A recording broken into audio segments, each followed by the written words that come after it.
കർത്താവ് നിങ്ങളോടുകൂടെയും അങ്ങേ ആത്മാവോടും കൂടെ. യോഹന്നാന്റെ വിശുദ്ധ സുവിശേഷത്തിൽ നിന്നുള്ള വായന. കർത്താവേ, അങ്ങേക്ക് മഹത്വം.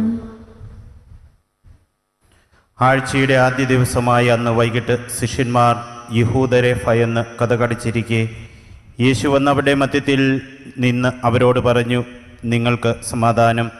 ഇപ്രകാരം പറഞ്ഞുകൊണ്ട് അവൻ തൻ്റെ കൈകളും പാർശ്വവും അവരെ കാണിച്ചു. കർത്താവിനെ കണ്ട് ശിഷ്യന്മാർ സന്തോഷിച്ചു. യേശു വീണ്ടും അവരോട് പറഞ്ഞു, നിങ്ങൾക്ക് സമാധാനം. പിതാവ് എന്നെ അയച്ചതുപോലെ ഞാനും നിങ്ങളെ അയക്കുന്നു. ഇത് പറഞ്ഞിട്ട് അവരുടെ മേൽ നിശ്വസിച്ചുകൊണ്ട് അവരോട് അരുൾ ചെയ്തു, നിങ്ങൾ പരിശുദ്ധാത്മാവിനെ സ്വീകരിക്കുവിൻ. നിങ്ങൾ ആരുടെ പാപങ്ങൾ ക്ഷമിക്കുന്നുവോ അവ അവരോട് ക്ഷമിക്കപ്പെട്ടിരിക്കും. നിങ്ങൾ ആരുടെ പാപങ്ങൾ ബന്ധിക്കുന്നുവോ അവ ബന്ധിക്കപ്പെട്ടിരിക്കും. 12 പേരിൽ ഒരുവനും ദിദിമോസ് എന്ന് വിളിക്കപ്പെടുന്നവനുമായ തോമസ് യേശു വന്നപ്പോൾ അവരോട് കൂടെ ഉണ്ടായിരുന്നില്ല. അതുകൊണ്ട് മറ്റു ശിഷ്യന്മാർ അവനോട് പറഞ്ഞു, ഞങ്ങൾ കർത്താവിനെ കണ്ടു. എന്നാൽ അവൻ പറഞ്ഞു, അവൻ്റെ കൈകളിൽ ആണികളുടെ പഴുതുകൾ ഞാൻ കാണുകയും അവയിൽ എൻ്റെ വിരലിടുകയും അവൻ്റെ പാർശ്വത്തിൽ എൻ്റെ കൈവയ്ക്കുകയും ചെയ്താലല്ലാതെ ഞാൻ വിശ്വസിക്കുകയില്ല. 8 ദിവസങ്ങൾക്ക് ശേഷം വീണ്ടും അവൻ്റെ ശിഷ്യന്മാർ വീട്ടിലായിരുന്നപ്പോൾ തോമസും അവരോടുകൂടി ഉണ്ടായിരുന്നു. വാതിലുകൾ അടച്ചിരുന്നു. യേശു വന്നവിടെ മധ്യത്തിൽ നിന്നുകൊണ്ട് പറഞ്ഞു, നിങ്ങൾക്ക് സമാധാനം. അവൻ തോമസിനോട് പറഞ്ഞു, നിന്റെ വിരൽ ഇവിടെ കൊണ്ടുവരിക, എൻ്റെ കൈകൾ കാണുക. നിന്റെ കൈ നീട്ടി എൻ്റെ പാർശ്വത്തിൽ വയ്ക്കുക. അവിശ്വാസിയാകാതെ വിശ്വാസിയായിരിക്കുക. തോമസ് പറഞ്ഞു, എൻ്റെ കർത്താവേ, എൻ്റെ ദൈവമേ. യേശു അവനോട് പറഞ്ഞു, നീ എന്നെ കണ്ടതുകൊണ്ട് വിശ്വസിച്ചു. കാണാതെ തന്നെ വിശ്വസിക്കുന്നവർ ഭാഗ്യവാന്മാർ. ഈ ഗ്രന്ഥത്തിൽ എഴുതപ്പെടാത്ത മറ്റനേകം അടയാളങ്ങളും യേശു ശിഷ്യരുടെ സാന്നിധ്യത്തിൽ പ്രവർത്തിച്ചു. എന്നാൽ ഇവ തന്നെയും എഴുതപ്പെട്ടിരിക്കുന്നത് യേശു ദൈവപുത്രനായ ക്രിസ്തുവാണെന്ന് നിങ്ങൾ വിശ്വസിക്കുന്നതിനും അങ്ങനെ വിശ്വസിക്കുക വഴി നിങ്ങൾക്ക് അവൻ്റെ നാമത്തിൽ ജീവനുണ്ടാകുന്നതിനും വേണ്ടിയാണ്. കർത്താവിൻ്റെ സുവിശേഷം. ക്രിസ്തുവേ, അങ്ങേക്ക് സ്തുതി.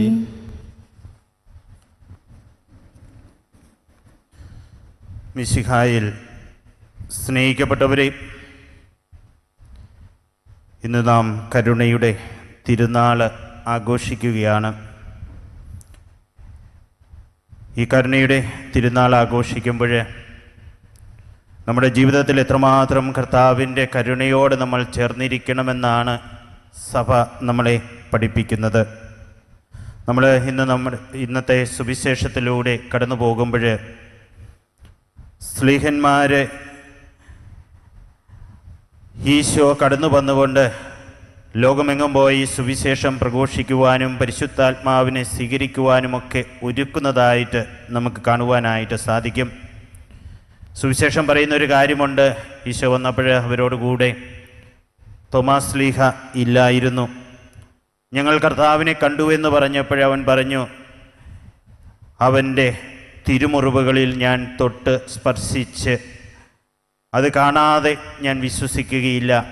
ഈശോ വീണ്ടും 8-ാം ദിവസം കടന്നു വന്നുകൊണ്ട് തൻ്റെ പാർശ്വവും തിരുമുറിവുകളുമെല്ലാം തോമാസ് സ്ലീഹായെ കാണിച്ചു കൊടുത്ത്, എൻ്റെ കർത്താവേ, എൻ്റെ ദൈവമേ എന്ന വലിയ വിശ്വാസ പ്രഘോഷണം നടത്തിക്കൊണ്ട് കർത്താവിൻ്റെ തിരുമുറിവിലേക്ക്, കർത്താവിൻ്റെ കരുണയിലേക്ക് അവൻ ചേർന്നിരിക്കുന്നതായിട്ട് നമുക്ക് കാണുവാനായിട്ട് സാധിക്കും. ഈ ചേർന്നിരിക്കൽ, ഈ ദിവ്യസ്പർശനം അനുഭവിച്ചുകൊണ്ട് കർത്താവിൻ്റെ കരുണ എത്രമാത്രമാണെന്ന് അറിഞ്ഞ ആ സ്ലീഹ പകർന്നു നൽകിയ പാരമ്പര്യത്തിൻ്റെ ഭാഗഭാഗത്വം ഇന്ന് നമുക്ക് ലഭിച്ചതുകൊണ്ട് പ്രിയമുള്ളവരെ, എത്രമാത്രം കരുണയോട് നമ്മൾ ചേർന്നിരിക്കണം, എത്രമാത്രം കർത്താവിൻ്റെ തിരുമുറിവോട് നമ്മൾ ചേർന്നിരിക്കണം, ആ കരുണയ്ക്ക് വേണ്ടി എത്രമാത്രം നമ്മൾ ദാഹിച്ച് പ്രാർത്ഥിക്കണമെന്നുകൂടി നമ്മൾ മനസ്സിലാക്കേണ്ടിയിരിക്കുന്നു. യോഹന്നാൻ സ്ലീഹ ഇന്നത്തെ സുവിശേഷ ഭാഗത്ത് എഴുതി വച്ചിരിക്കുന്ന ഒരു കാര്യമുണ്ട്. എന്തിനു വേണ്ടിയാണ് അവൻ ഈ സുവിശേഷം എഴുതിയത് എന്നവൻ പറയുകയാണ്.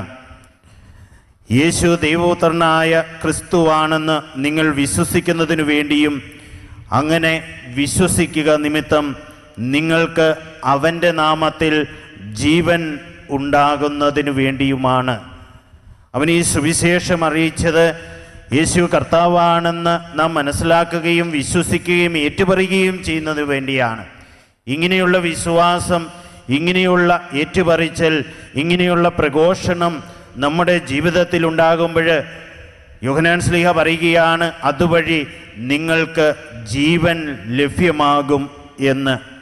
പ്രിയമുള്ളവരെ, എന്താണ് നമ്മൾ വിശ്വസിക്കേണ്ടത്? കാലിത്തൊഴുത്തിൽ പിറന്നവനും കാൽവരിയിൽ മരിച്ചവനുമായ യേശു ദൈവപുത്രനാണ് എന്നാണ് നമ്മൾ വിശ്വസിക്കേണ്ടത്.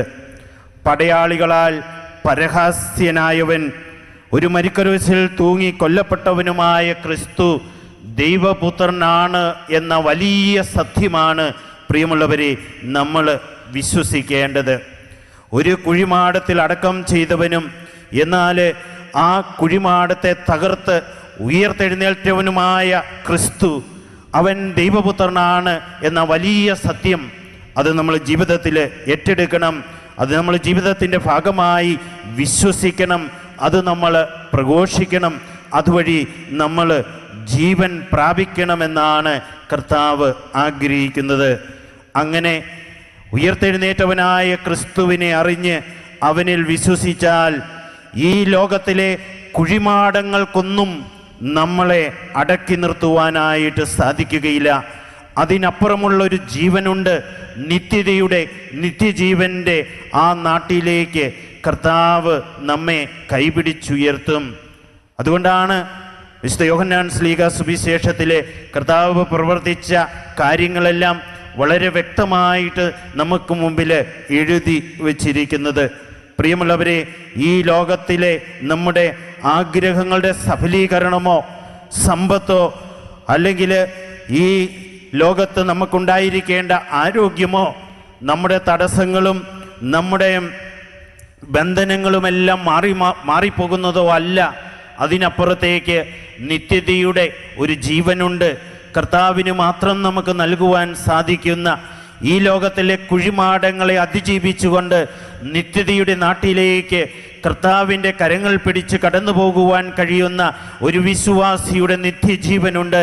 ആ നിത്യജീവൻ പ്രാപിക്കുന്നതിനു വേണ്ടിയാണ് സഭ ഇന്ന് ദിവ്യകാരുണ്യത്തിലൂടെ ദൈവത്തിൻ്റെ കരുണ നമുക്ക് വേണ്ടി പ്രാപ്യമാകുവാൻ വേണ്ടി നമുക്ക് വിശുദ്ധ കുർബാനയായിട്ട് ഒരുക്കി തരുന്നത്.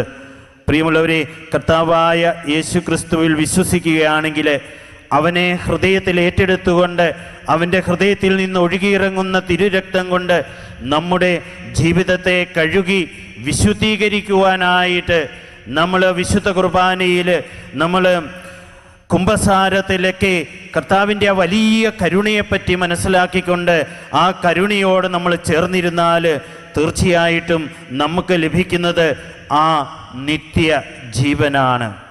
ദൈവസന്നിധിയിലേക്ക് വിളിക്കപ്പെട്ട ഫ്രാൻസിസ് പാപ്പയുടെ ആ ജീവിതത്തിലെ പറ്റി നമ്മൾ ചിന്തിക്കുമ്പോൾ നമുക്കറിയാം, ഇന്നലെ പാപ്പയുടെ മരിച്ചടക്കൊക്കെ കണ്ടവരുണ്ട്. എത്രമാത്രം ശാന്തമായിട്ടാണ് ആ പെട്ടിയിൽ പാപ്പ കിടന്നുറങ്ങുന്നത്. ഒരുപക്ഷെ പ്രിയമുള്ളവരെ, ഇങ്ങനെയൊരു പെട്ടിയിൽ കിടക്കേണ്ട ഒരു ദിവസം നമ്മുടെ ജീവിതത്തിനുമുണ്ടാകും.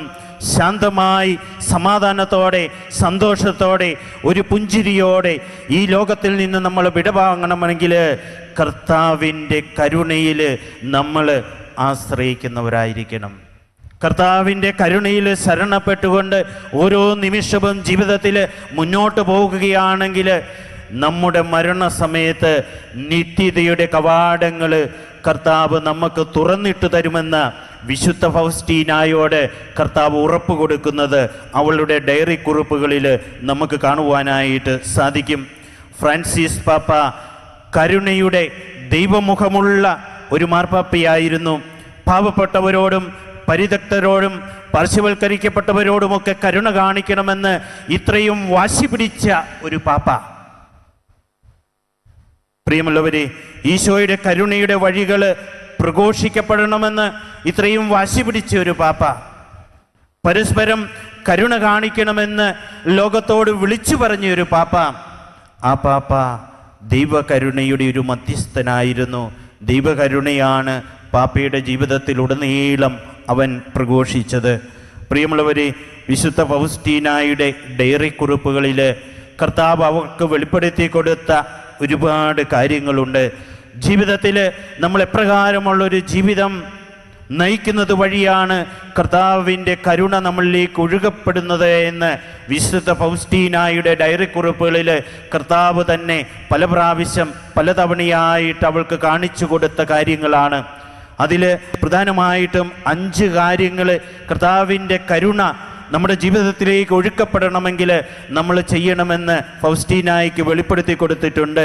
ആദ്യമായിട്ട് ഈശോ പറഞ്ഞിട്ടുണ്ട്, എൻ്റെ കരുണയുടെ ചിത്രം നിങ്ങളുടെ ഭവനങ്ങളിലും സ്ഥാപനങ്ങളിലും സ്ഥാപിച്ച് അതിനെ വണങ്ങണമെന്ന്.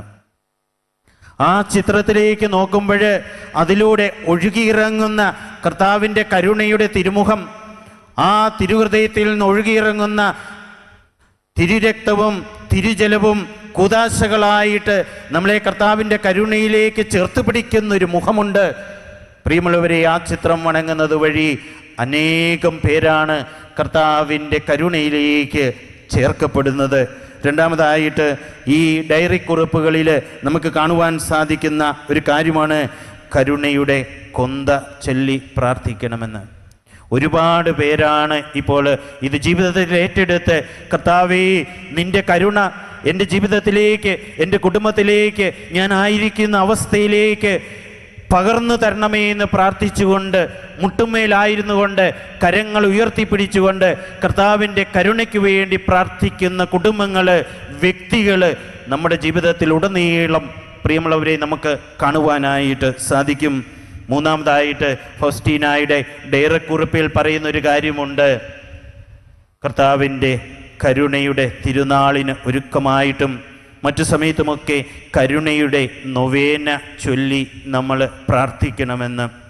നാലാമതായിട്ട് പറയുന്നൊരു കാര്യമാണ് ദൈവകരുണയുടെ തിരുനാൾ പുതു ഞായറാഴ്ച ഏറ്റവും ആഗ്രഹത്തോടും ഏറ്റവും വലിയ ഒരുക്കത്തോടും കൂടി നമ്മൾ ആഘോഷിക്കണമെന്ന്.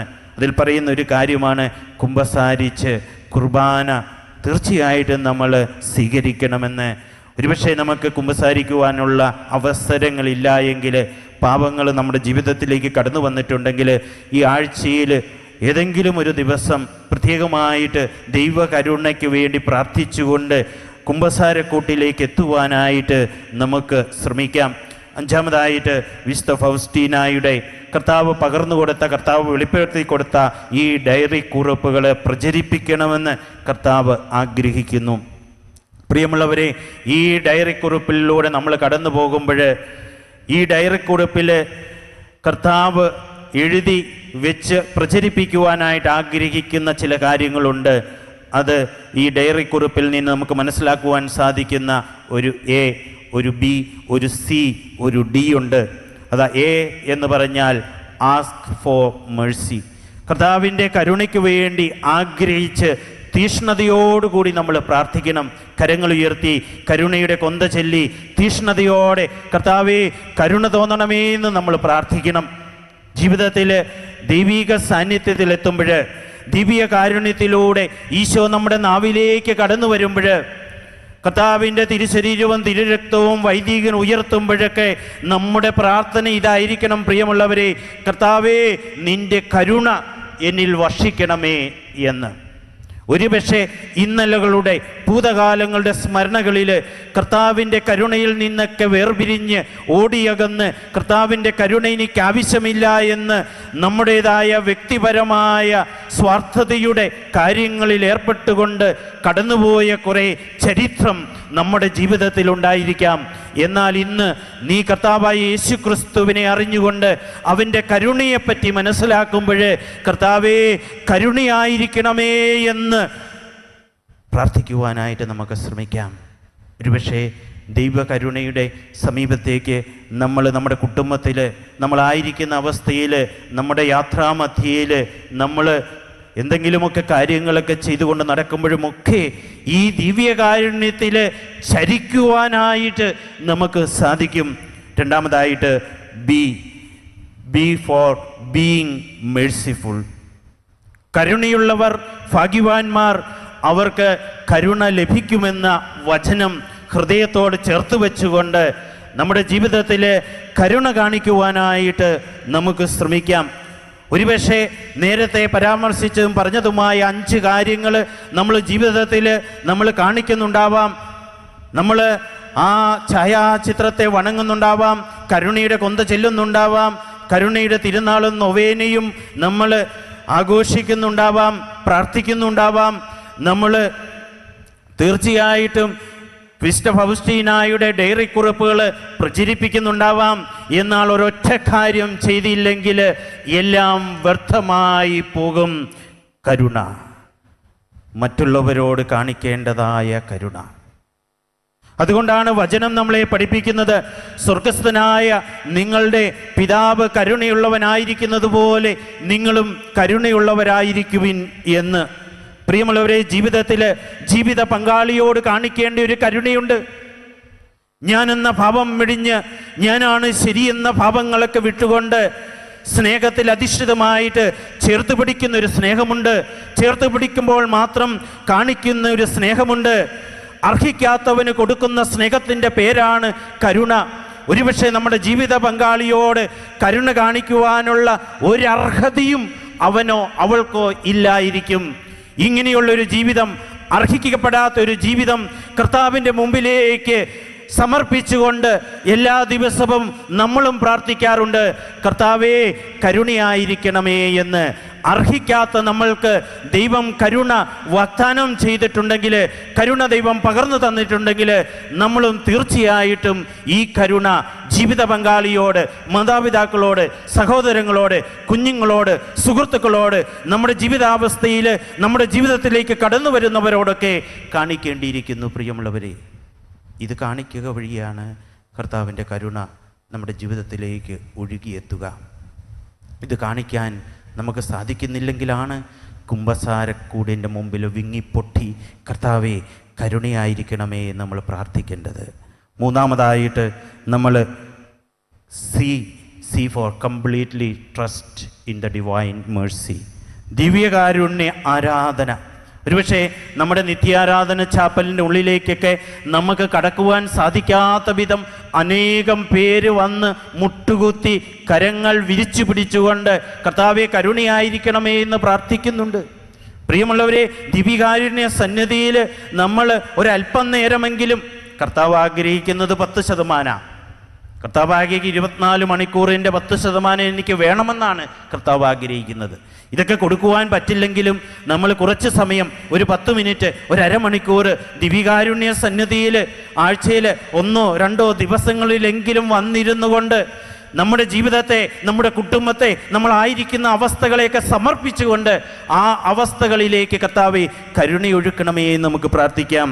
അതുപോലെ തന്നെ D for devotion to divine mercy, കരുണ കൊന്ത ചൊല്ലിക്കൊണ്ട് നമുക്ക് കർത്താവിൻ്റെ കരുണയിലേക്ക് കടന്നു വരാം. ഈ കരുണയുടെ തിരുനാൾ ആഘോഷിക്കുന്ന വേളയിൽ കർത്താവിൻ്റെ കരുണ വിശുദ്ധ കുർബാനയിലാണ് പ്രിയമുള്ളവരെ ഏറ്റവും അധികമായിട്ട് ഒഴുകിയെത്തുക. കരങ്ങൾ നീട്ടിക്കൊണ്ട്, ദിവ്യകാരുണ്യത്തിലേക്ക് കരങ്ങൾ നീട്ടിക്കൊണ്ട്, നമ്മൾ അയോഗ്യരായിരുന്നിട്ടും നമുക്ക് കരുണ നൽകാൻ കടന്നു വരുന്ന കർത്താവിനെ അറിഞ്ഞ് സ്നേഹിച്ച് ഹൃദയത്തോട് ചേർത്ത് വെച്ചുകൊണ്ട് ആ തിരുഹൃദയത്തിൽ നിന്ന് ഒഴുകിയിറങ്ങുന്ന തിരുരക്താൽ കഴുകപ്പെടുവാനായിട്ട് നമുക്ക് ശ്രമിക്കാം. ഈശോ നമ്മെ അനുഗ്രഹിക്കട്ടെ. പിതാവിൻ്റെയും പുത്രൻ്റെയും പരിശുദ്ധാത്മാവിൻ്റെയും നാമത്തിൽ ആമേൻ.